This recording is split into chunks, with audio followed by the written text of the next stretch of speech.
Today, we're going to change the lower control arm on the suspension of the 2013 Mercedes S550. You want to jack up your car. I use jack stands for the safest option. And I do the whole side off the ground. That way the frame is not under any tension as I'm working.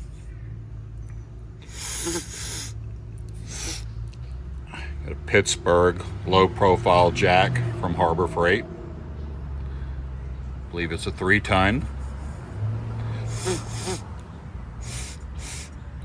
It easily jacks up this car. You want to take your wheel off. Make sure you have one of these studs for getting your wheel on and off.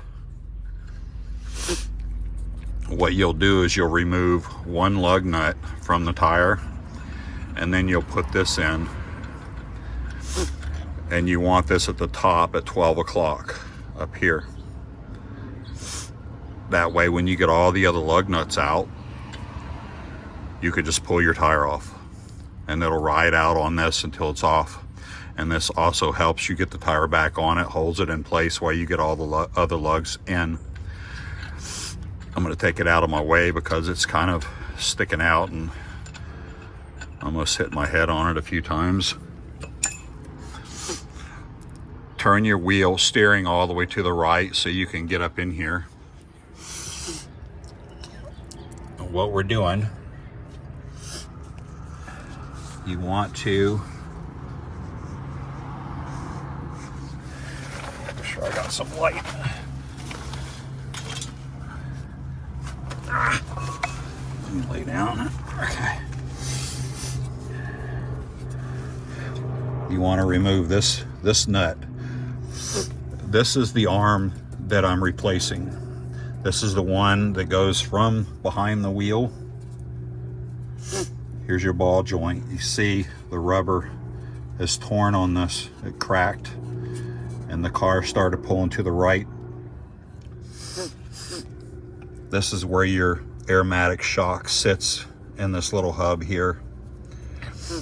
And it's held in place by these little things. Go there, and there's one on the other side. Before you take these out, you want to release this clamp. You can do it with a flathead screwdriver. Just stick it in the front edge and twist it, and it'll pop open, because that clamp is over top of this bolt on the other side. Once you have those out, you want to loosen this. I've got it loose right now. It's still on there, so I'm not ready to take it all the way off. And then, you want to remove your road guard, your plastic road guard. It extends about halfway back. You want to pull that off because it's going to be in your way. And you also want to take the one below the engine off. You need, let me see what we got here. I believe this is an E20 Torx. Looks like that. You're gonna put it on that head right there. That's the bolt that holds this arm to the frame of the car. And then on the other side, you use a 21mm wrench, and there's a nut back there. Let's show you that. It's right there. Let's put my wrench right on it. Okay, before you take this off and pull that bolt out, you're gonna have to get some tension off of this arm. And by doing that, I use this jack. It's a little 20-ton. I seriously doubt it'll hold 20-ton, but who knows. It's doing okay for this. And I use this metal plate. You can use a piece of wood. I'd use maybe a 2x4 block, or a metal plate like this. I found this in Home Depot, and the section where you find like all the rebar and stuff. You can find these little square plates. Works perfect for this. Okay. Once you get that nut off on the other side, and you have enough tension off of this arm, you should be able to pull this bolt out back this way. A lot of people think that this is in your way, the steering mechanism, but it's not. Mercedes put the bolt in from the back forward.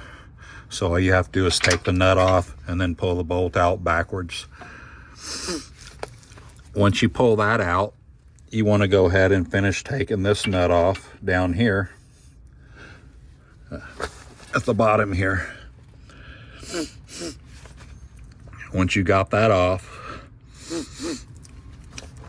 you should be able to just slowly lower your jack, because what you're looking for, I've taken no air out of this shock. I don't have a computer to release the air from the shock, and I decided not to do it any other way. I don't think the shock is going to come any further down, so I'm going to slowly lower this jack to make sure there's not a lot of pressure in the shock to push downward. And I don't think it's going to. It should just drop down, and then we can take a hammer and tap on this bottom stud after that nut's removed, and that arm should come all the way out. And then I picked up the new arm from Mercedes at the dealership parts department. It was $254. It was on sale. The dealership wanted, I think, $360 for it, and altogether they wanted $1,000 to change this arm, and they were charging $360 for the arm. So, you know, $600 plus labor. And when you order the arm, you want to get a new nut here and a new nut for back here on the other end of that. The one we're taking off with the 21 millimeter wrench. You can reuse the same bolt. There's nothing wrong with the bolt that you're going to pull out up here, but you want new nuts for sure. You want to put some I'd say medium Loctite on these before you put them back in the shock, just to help them, you know, stay in there. And you can feel free to put some anti-seize on the new stud before you put the nut on.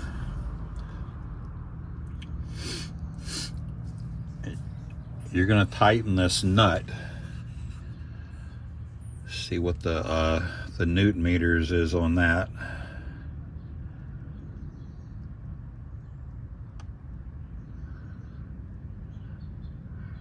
I can't rightly remember what the torque is on either side, but you'll have to look into that.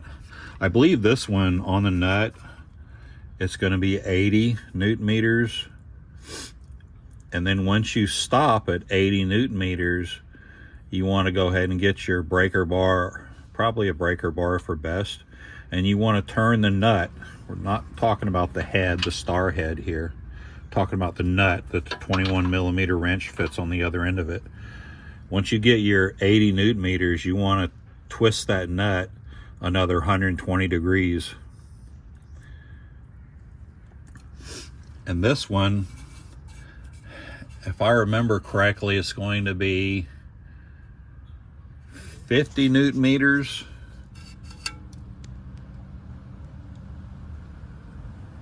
and another 60 degrees. But please verify your torques to make sure I'm giving you the right numbers.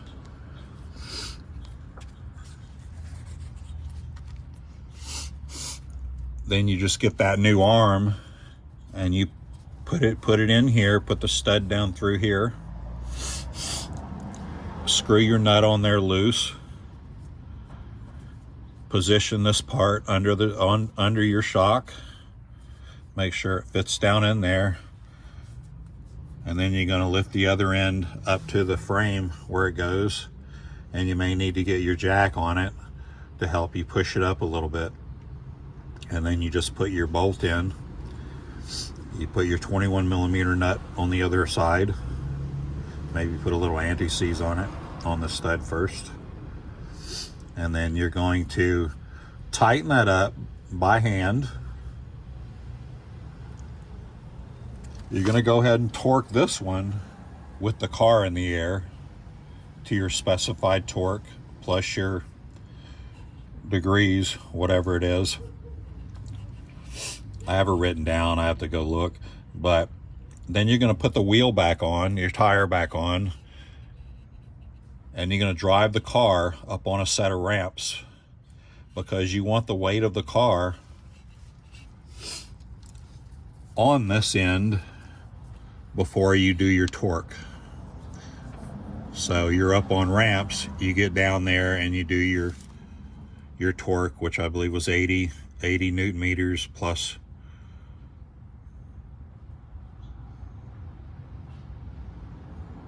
I think it's 120 degrees beyond the torque,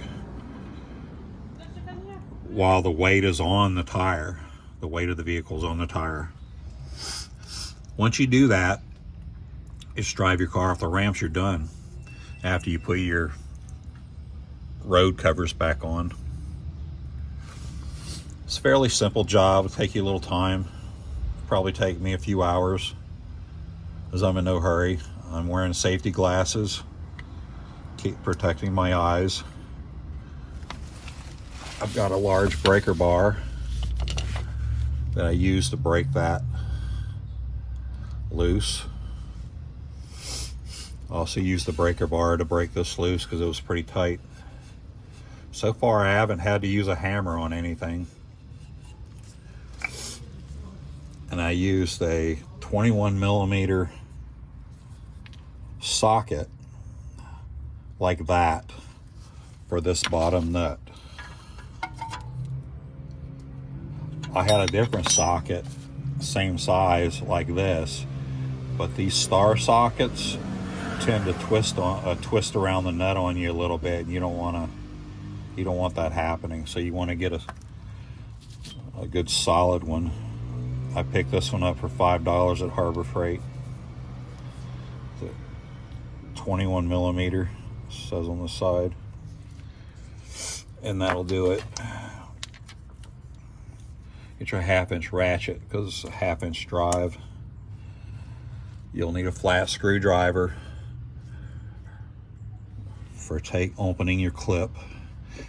And now when you're all finished, you need to buckle this clip back. Use a pair of pliers to just squeeze on it and it should clip back.